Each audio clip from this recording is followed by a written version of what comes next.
Olá a todos. Este vídeo vai ser o primeiro de uma série de vídeos em que eu vou chamar Abre-olhos.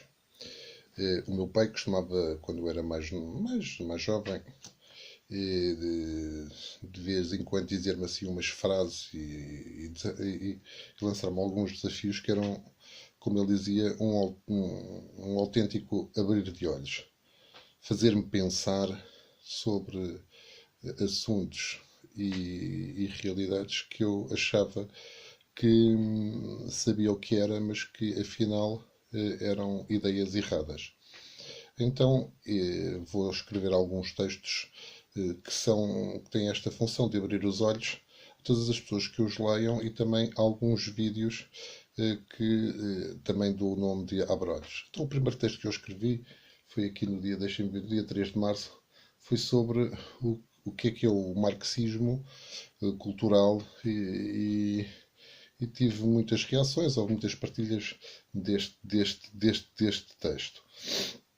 E a ligação também entre o marxismo cultural, a diferença entre os dois, se é que há diferenças, também a diferença, ou as diferenças entre o marxismo e o socialismo como uma forma de chegar ao capitalismo, e tudo isto também com o lugar da ideologia de género, como é que a ideologia de género aparece e também o que é que está na origem da ideologia de género e também de uma célebre escola, que é a escola de Frankfurt, onde no princípio dos anos do século XX, dos anos 20, 30, essa escola foi uma escola muito importante. Também quem é que apoiou, quem é que fazia parte dela, quem é que financiou e para também as pessoas pensarem sobre aquilo que nos está a acontecer.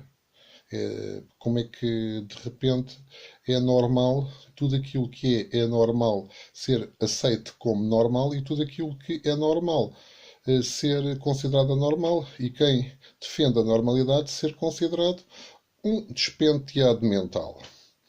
Por isso fica o repto, fica a vossa atenção e boa leitura e até ao próximo vídeo.